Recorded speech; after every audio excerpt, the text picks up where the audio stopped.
Can you all hear me? Oh, actually, no one's in yet. Hi, Georgia, Laura, Emma, can you hear me? Can you hear me properly? There was a sound issue before. Hi, James. Now, this is, you can hear, brilliant, wonderful.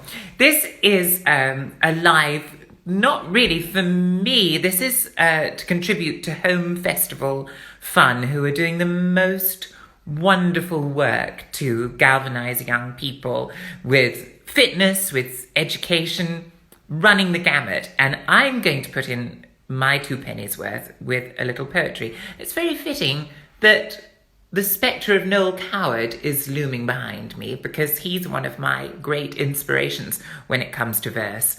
And I've just got his complete book of verse. Anyway, I'm not doing one of his today because I'm doing one for children. So I am doing a Spike Milligan poem called The ABC, which is enormously fun for kids to learn because it has oodles of accents in it, wonderful characters. In fact, every letter in the alphabet becomes a character, as you will see. Here we are.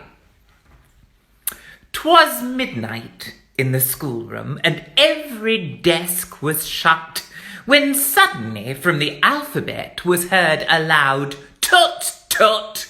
Said A to B, I don't like C, his manners are a lack, for all I ever see of C is a semicircular back. Said D to B, I disagree, I've never found C so. From where I stand he seems to be an uncompleted O.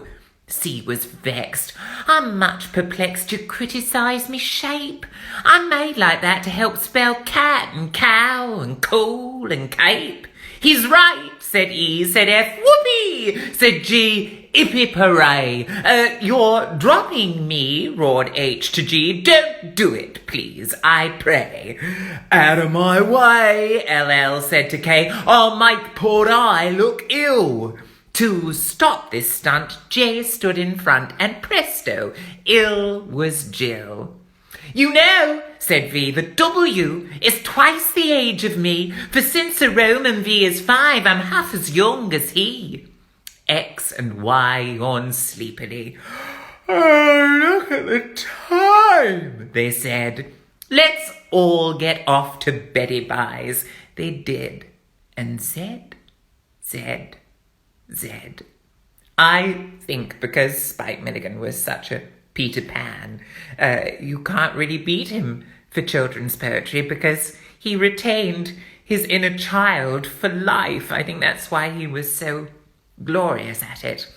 Now, I did promise some words for kids too, and I think what's so magical about words is their vast interconnectivity.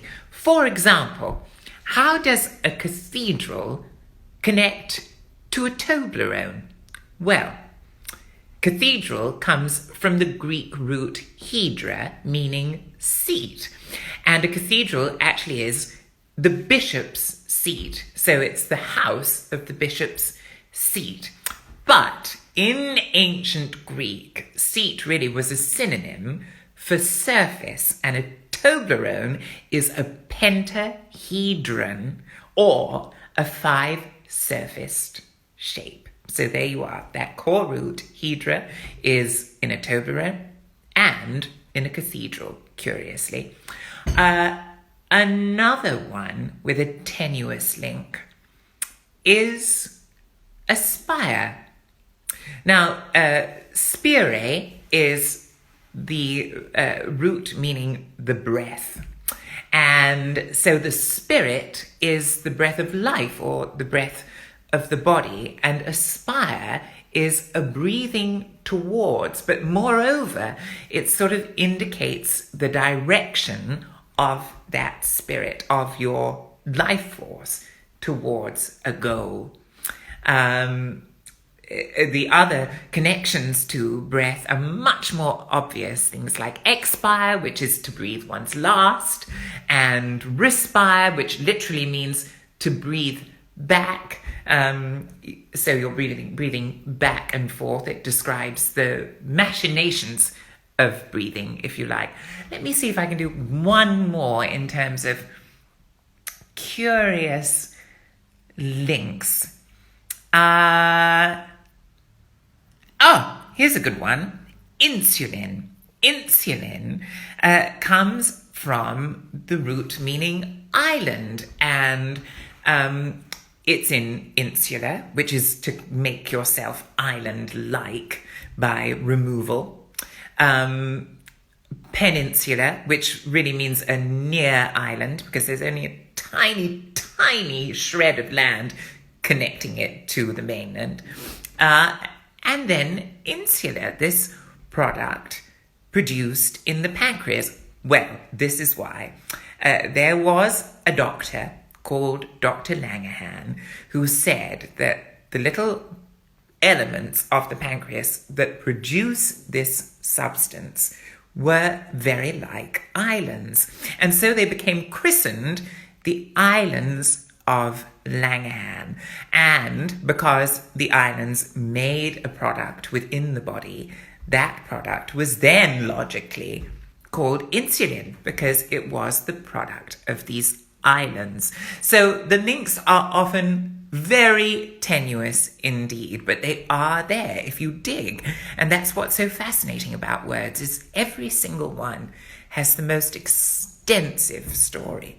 If you're ever looking for a story, you can't really do better than English lexicon.